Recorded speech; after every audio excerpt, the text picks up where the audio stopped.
कहानी की शुरुआत मैक्सिको बॉर्डर के पास होती है। कोरा नाम की एक लड़की अपने असिस्टेंट एलियो को लेकर एक गाड़ी में कहीं जा रही थी। अचानक कोरा गाड़ी रुकवाती है और एलियो को निर्देश देती है कि वो गाड़ी से उतरकर ऐसा दिखावा करे जैसे गाड़ी खराब हो गई है और वो उसे ठीक कर रहा है। इसी मौके पर कोरा पास के एक मिलिट्री कैंप पर नजर रखने लगती है। तभी एक हेलीकॉप्टर आकर उतरता है और सोल्जर्स उसमें से 9 डेड बॉडीज उतारकर कैंप के अंदर ले जाते हैं। पता चलता है कि आर्मी ने जंगल के अंदर से ये बॉडीज रिकवर की हैं। लेकिन ये किसने किया, ये किसी को नहीं पता। इसके बाद कहानी 8 दिन पहले लौट जाती है, जहां से असली घटना की शुरुआत होती है। तब एक छोटा प्लेन आसमान में उड़ रहा था, जिसमें 8 पैसेंजर, एक एयर होस्टेस और एक पायलट था। पैसेंजर्स में एक लड़की अचानक अनईजी फील कर रही थी, क्योंकि वो नोटिस करती है कि प्लेन एक घने जंगल के ऊपर से उड़ रहा है, जबकि उन्हें समुंदर के ऊपर से जाना था। वो एयर होस्टेस से रूट चेंज की वजह पूछती है, तो एयर होस्टेस उसे भरोसा दिलाती है कि खराब वेदर की वजह से पायलट कभी कभी रूट चेंज कर देते हैं। लेकिन असली सच्चाई कुछ और ही थी। कॉकपिट के अंदर पायलट उस वक्त बुरी तरह पैनिक कर रहा था। उसे पता चलता है कि प्लेन का नेविगेशन और कम्युनिकेशन सिस्टम काम नहीं कर रहा। वो बार बार आसपास के कंट्रोल टावर से संपर्क करने की कोशिश करता है, लेकिन किसी से बात नहीं हो पाती। हालात और खराब हो जाते हैं जब वो देखता है कि प्लेन का फ्यूल लगभग खत्म हो चुका है। वो कंफर्म हो जाता है कि प्लेन क्रैश होने वाला है, इसलिए आखिरी वक्त में वो अपनी गर्लफ्रेंड को अलविदा कहते हुए एक मैसेज भेजता है। पैसेंजर्स जब दहशत में बेहाल थे, तभी प्लेन तेजी से नीचे आने लगता है। हालांकि पायलट किसी तरह थोड़ा कंट्रोल हासिल करता है और एक घने जंगल के बीच में प्लेन की क्रैश लैंडिंग करा देता है। पलक झपकते ही प्लेन जबरदस्त रफ्तार से टकराता है और उसका ज्यादातर हिस्सा टूट जाता है। खुशकिस्मती से इस हादसे में सिर्फ एयर होस्टेस की जान जाती है। बाकी लोग यकीन से परे मामूली चोटों के साथ बच जाते हैं। पैसेंजर्स में से जैक नाम का एक शख्स पायलट की हालत देखने दौड़ता है। उसकी मदद के लिए केविन नाम का एक और पैसेंजर आगे आता है। वो जाकर देखते हैं पायलट बेहोश पड़ा है और उसके शरीर में एक पेड़ की डाली घुस गई है। पायलट अभी भी जिंदा है, ये समझकर केविन तुरंत वो डाली निकालता है। ठीक उसी वक्त कार्लोस नाम का एक और पैसेंजर प्लेन का दरवाजा खोलने में कामयाब होता है और तभी इंजन में आग लग जाती है। सोनिया नाम की एक लड़की तेजी से फायर एक्सटिंग्विशर से आग बुझाने लगती है, लेकिन वो हैरान रह जाती है जब देखती है कि कार्लोस आग बुझाने के बजाय अपना बैग लाने वापस जा रहा है, जबकि आग न बुझने पर सबकी जान खतरे में पड़ सकती थी। कार्लोस बस ये कहता है कि उसके बैग में बहुत इंपॉर्टेंट चीज है और वहां से चला जाता है। इधर जैक और केविन पायलट को बाहर निकाल लाते हैं, लेकिन उसकी हालत बेहद क्रिटिकल थी और वो अब भी बेहोश था। केविन मदद के लिए फोन करने की कोशिश करता है तो देखता है कि वहां कोई नेटवर्क नहीं है। इसके बाद जैक अंदर जाकर सोनिया को एयर होस्टेस की बॉडी हटाने में मदद करता है। पास ही कार्लोस अपना बैग खोलकर अंदर कुछ चेक कर रहा था। उससे थोड़ी दूर लिसा नाम की एक लड़की अपने पति ट्रेविस के पास बैठी उम्मीद कर रही थी कि रेस्क्यू टीम जल्दी आ जाएगी। दूसरी तरफ डैन नाम का एक और पैसेंजर अपनी पत्नी एमी के साथ बैठा था। जैक और केविन जब एयर होस्टेस की बॉडी बाहर निकाल रहे थे तो डैन एमी को पकड़कर उस दृश्य को ढकने की कोशिश करता है, लेकिन एमी पेड़ों की ओट से एक रहस्यमयी छाया को हिलता डुलता देखती है जो उन्हें देख रही थी। अजीब बात यह है कि एमी इस बारे में किसी को कुछ नहीं बताती, वो बिल्कुल चुप रहती है। इसके बाद लिसा प्लेन के अंदर जाकर देखती है सोनिया खाने और पानी का स्टॉक चेक कर रही है, क्योंकि उन्हें नहीं पता था कि कब तक यहाँ फंसे रहना पड़े। कुछ देर बाद पायलट को होश आता है और सब लोग उसके आसपास जमा हो जाते हैं। पायलट जब बताता है कि अचानक फ्यूल खत्म हो गया था और प्लेन के सारे सिस्टम फेल हो गए थे, तो सब सन्न रह जाते हैं। इसका मतलब है कोई उनकी लोकेशन ट्रैक नहीं कर पाएगा। जैक तब केविन को पायलट का इलाज करने को कहता है। केविन हैरान होता है कि जैक को कैसे पता चला कि वो डॉक्टर है। जैक समझाता है पायलट को पकड़कर लाते वक्त केविन ने एक मेडिकल टर्म इस्तेमाल की थी, जिससे उसे अंदाजा हो गया। केविन मानता है कि वो एक डॉक्टर है, लेकिन बरसों पहले प्रैक्टिस छोड़ चुका है और अब मेडिकल सप्लाई भेजता है। केविन बताता है पायलट की हालत बहुत सीरियस है और उसे सर्जरी की जरूरत है, लेकिन सही मेडिकल इक्विपमेंट और दवाओं के बिना वो कुछ नहीं कर सकता। जैक प्लेन की फर्स्ट एड किट इस्तेमाल करने की बात कहता है, लेकिन केविन बताता है कि वो काफी नहीं होगी। बचाव दल के आने तक पायलट को स्टेबल रखना ही उनका एकमात्र काम है। हालात की गंभीरता समझते हुए जैक प्रस्ताव रखता है कि सब एक दूसरे से अपना परिचय दे दें। जैक सबसे पहले अपना परिचय देता है। वो बताता है वो इंश्योरेंस फ्रॉड के मामलों का इन्वेस्टिगेटर है। इसके बाद एमी बताती है एक हफ्ते पहले उसने डैन से शादी की है और वो हनीमून पर जा रहे थे। लिसा और ट्रेविस बताते हैं वो एक होटल चेन के मालिक हैं और छुट्टी मनाने निकले थे।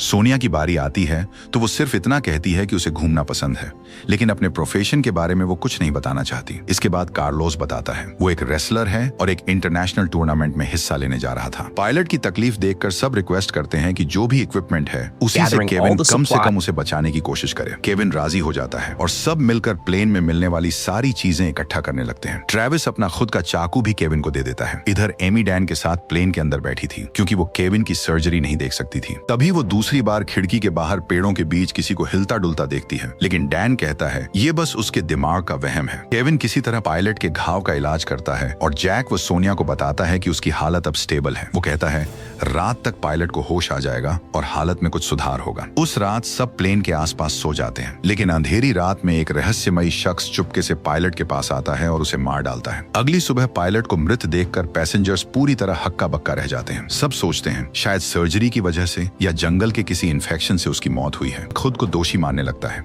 लेकिन बाकी लोग उसे दिलासा देते हैं कि उसने पायलट को बचाने की पूरी कोशिश की। वो फैसला करते हैं कि पायलट की बॉडी को एयर होस्टेस की बॉडी के पास रख देंगे। बॉडी हटाते वक्त पायलट का फोन जमीन पर गिर जाता है, जिसे डैन के अलावा कोई नोटिस नहीं करता। डैन चुपके से फोन उठा लेता है, लेकिन एमी ये देख लेती है और पूछती है कि वो इससे क्या करेगा। डैन झूठ बोलता है कि सिग्नल ढूंढकर रेस्क्यू टीम को कॉल करने के लिए उसने ये उठाया है। फिर वो एमी की नजरों से दूर चला जाता है, लेकिन डैन का असली मकसद कुछ और ही था। वो पायलट की बॉडी के पास जाकर फिंगरप्रिंट से फोन अनलॉक करने के लिए उसकी उंगली काटता है। दरअसल वो पायलट के बैंक अकाउंट से पैसे चुराना चाहता था। हालांकि फोन में पासवर्ड होने की वजह से उसका वो प्लान फेल हो जाता है। ठीक उसी वक्त लिसा को लगता है कि कुछ गड़बड़ है। वो ट्रेविस को बुलाकर कहती है पायलट की मौत किसी जिस्मानी वजह से नहीं हुई। पायलट के होंठों का रंग और चेहरे की हालत देखकर लिसा कंफर्म कर लेती है कि उसे गला दबाकर मारा गया है। लिसा समझ जाती है कि उन्हीं के बीच कोई कातिल है। बात करते वक्त वो पीछे पेड़ से अचानक एक आवाज सुनती है और डर के मारे ट्रेविस से कहती है कि वो उसके पास से न जाए। इधर जैक, केविन और कार्लोस मिलकर प्लेन से जीपीएस डिवाइस निकाल लाते हैं। कार्लोस तुरंत डिवाइस की खराबी पकड़ लेता है, जिससे पता चलता है कि इलेक्ट्रॉनिक्स का उसे काफी नॉलेज है। वो बताता है कि वो इसे ठीक कर सकता है, लेकिन स्ट्रॉन्ग सिग्नल के लिए उन्हें किसी ऊंची जगह जाना होगा। रात होने पर सब फैसला करते हैं अगली सुबह पहाड़ पर चढ़ेंगे। तभी ट्रेविस लिसा को बताता है कि उसकी हार्ट की दवा बैग से गायब हो गई है। लिसा उससे कहती है कि वो दवा ढूंढ कर देखेगी। प्लेन के अंदर जब सोनिया फूड स्टॉक चेक कर रही थी तो जैक अंदर आकर देखता है कि सोनिया काफी उदास है। सोनिया उसे बताती है उनमें से कोई बहुत स्वार्थी है, क्योंकि प्लेन के फ्रिज से खाना और ड्रिंक्स चोरी हो गए हैं। जैक को हैरानी होती है कि सोनिया उस पर शक नहीं कर रही। सोनिया कहती है उसका दिल कहता है कि जैक एक अच्छा इंसान है, वो ऐसा नहीं कर सकता। फिर जैक सोनिया से उसके प्रोफेशन के बारे में पूछता है जो उसने पहले छुपाया था। सोनिया इस बार बताती है वो दरअसल एक फोटो जर्नलिस्ट है और बॉर्डर इलाकों में रिफ्यूजी मसलों पर काम करती है। अगले दिन सब खाने और पानी की तलाश में जंगल निकलते हैं। केविन जमीन पर उगी एक मशरूम तोड़ने लगता है तो सोनिया ठीक वक्त पर उसे रोक देती है और बताती है कि ये जहरीली है। पेड़ पौधों के बारे में सोनिया का ये ज्ञान देखकर सब हैरान रह जाते हैं। सोनिया बताती है कि अपने काम के सिलसिले में वो ऐसे कई जंगलों में जा चुकी है। इसके बाद डैन को एक छोटी सी झील मिलती है और वो इतना एक्साइटेड होता है कि पानी में कूदने की तैयारी करने लगता है, लेकिन कार्लोस उसे रोक कर वार्न करता है झील कितनी गहरी है या अंदर क्या खतरा है ये किसी को नहीं पता। जैक तब अपना एक जूता पानी में फेंकता है और तुरंत जूता पानी के अंदर गायब हो जाता है। उन्हें समझ आता है झील खूंखार मांसाहारी मछलियों से भरी है। अचानक जंगल से गोली चलने की आवाज आती है और सब उधर भागते हैं। वो देखते हैं ट्रेविस ने अपनी स्नाइपर राइफल से एक जंगली जानवर का शिकार किया है। इससे फिलहाल खाने की टेंशन कुछ हद तक दूर हो जाती है। फिर वो सोचते हैं कि झील से पानी लेकर पीने लायक कैसे बनाया जाए। सोनिया तेजी से आसपास की चीजें जोड़कर झील के पानी को फिल्टर करने का एक सिस्टम बना देती है और काफी सारा साफ पानी तैयार कर लेती है। उस रात सब मिलकर ट्रेविस के शिकार किए मांस को पकाते हैं। खाते वक्त सोनिया कार्लोस से पूछती है कि वो अपने बैग को लेकर इतना सीरियस क्यों है। कार्लोस सबके सामने बैग खोलकर एक रेसलिंग मास्क निकाल कर दिखाता है और बताता है अपने आने वाले मैच में वो इसे पहनेगा। वो कहता है चाहे कुछ भी हो जाए वो इसे नहीं छोड़ेगा, क्योंकि यही मास्क फैंस के बीच उसकी असली पहचान है। खाना खत्म करके सब सो जाते हैं। हालांकि ट्रेविस को देखकर लग रहा था कि वो जबरदस्त दर्द से परेशान है और सो नहीं पा रहा है। ठीक उसी वक्त एक रहस्यमयी शख्स चुपके से प्लेन के मलबे के अंदर से होकर एक खास पेड़ के पास पहुंचता है। वहां छुपा कर रखा एक सैटेलाइट फोन निकालकर वो कोरा से संपर्क करता है और उनके बीच कोई गुप्त बात होती है। अगली सुबह लिसा की चीख से सबकी नींद खुलती है। वो देखते हैं ट्रेविस को कार्डियक अरेस्ट हुआ है। केविन उसे बचाने की पूरी कोशिश करता है, लेकिन नाकाम रहता है और ट्रेविस की मौत हो जाती है। सब मान लेते हैं शायद पिछली रात का मांस खाने से फूड पॉइजनिंग हुई होगी, लेकिन लिसा सबको चौंका देती है और कहती है कि ट्रेविस का मर्डर हुआ है। वो बताती है कल जो ट्रेविस की दिल की दवा चुराई गई थी उसी ने जानबूझकर ट्रेविस के खाने में जहरीली मशरूम मिला दी। लिसा ये भी दावा करती है कि पायलट की मौत किसी इन्फेक्शन से नहीं हुई, बल्कि उसे गला दबाकर मारा गया। वो रोने लगती है और सबको चेतावनी देती है कि कातिल उन्हीं के बीच छिपा है और एक एक करके सबको खत्म कर देगा। कुछ देर बाद सोनिया प्लेन के अंदर अकेली बैठी डर से कांप रही थी। जैक उसे शांत करने की कोशिश करता है और समझाता है कि ट्रेविस ने शायद ज्यादा मांस खा लिया था, जिसकी वजह से फूड पॉइजनिंग हुई। लेकिन सोनिया को यकीन नहीं होता। वो जैक को एक खौफनाक हिसाब बताती है। कल रात एमी ने खाना नहीं खाया था, इसलिए ट्रेविस ने एमी का खाना ले लिया था। मतलब साफ है, कातिल ने असल में एमी के खाने में जहर मिलाया था और गलती से ट्रेविस की जान चली गई। इधर डैन जब पायलट का फोन टटोल रहा था तो एमी वहां आती है और सवाल करती है। डैन उसे बताता है कि उसने फोन अनलॉक कर लिया है। दोनों मिलकर पायलट का वो मैसेज ढूंढ निकालते हैं जो पायलट ने क्रैश से पहले कोरा को भेजा था। डैन और एमी वो मैसेज बाकी सबको दिखाते हैं। मैसेज में पायलट ने लिखा था कि वो प्लेन का कंट्रोल खो रहा है और उनके प्लेन में एक रहस्यमयी शख्स मौजूद है। अगर वो प्लेन लैंड करा भी पाया तो भी वो शख्स उसे और सारे पैसेंजर्स को मार डालेगा। पायलट कोरा को भी जल्दी भाग जाने को कहता है क्योंकि कोरा की जान भी खतरे में है। ये मैसेज देखने के बाद सब पक्का मान लेते हैं कि ये प्लेन क्रैश कोई हादसा नहीं बल्कि एक सुनियोजित मर्डर प्लान है। किसने और क्यों इतनी भयानक साजिश रची, ये सोचकर हर किसी के दिल में शक फैल जाता है। कोई किसी पर भरोसा नहीं कर पा रहा था। इसके बाद एमी लिसा को सांत्वना देने जाती है और कहती है कि कोई उन पर नजर रख रहा है, लेकिन लिसा यकीन नहीं करती। वो उल्टा सवाल करती है कि क्या एमी सच में अपने पति को जानती है। ये सुनते ही एमी ठिठक जाती है और घबरा जाती है। उसे एहसास होता है कि सच में वो डैन के बारे में बहुत कुछ नहीं जानती, मगर वो इस बात को छुपाने की कोशिश करती है और लिसा से बहस कर डैन को ढूंढने चली जाती है। पेड़ों की ओट से चलते हुए अचानक एक अजीब परछाई उसके सामने आ खड़ी होती है। डर के मारे एमी दौड़ पड़ती है और सीधे डैन से टकरा जाती है। वो डैन को परछाई के बारे में बताती है तो डैन उसे दिलासा देता है कि ये उसका वहम है। फिर उनके बीच बहस होने लगती है क्योंकि डैन को लगता है एमी लिसा की बातों में आकर उस पर शक कर रही है। एमी उससे कहती है कि उन्होंने एक दूसरे को जाने बिना बहुत जल्दी शादी कर ली और उसे डर है कि डैन ने सिर्फ पैसों के लिए उससे शादी की है। एमी डैन को प्लेन से दवा लाने भेजकर उसकी जैकेट चेक करती है और हैरान रह जाती है। वो देखती है जैकेट के अंदर ढेरों बिजनेस कार्ड हैं जिन पर डैन का नाम तो है, लेकिन हर कार्ड पर उसका अलग अलग प्रोफेशन लिखा है। डैन की असली पहचान को लेकर एमी के मन में गहरा शक पैदा हो जाता है। उसी वक्त कार्लोस आखिरकार जीपीएस डिवाइस ठीक करने में कामयाब हो जाता है। सोनिया और केविन पहाड़ की तरफ निकल पड़ते हैं ताकि ऊंचाई पर सिग्नल मिल सके।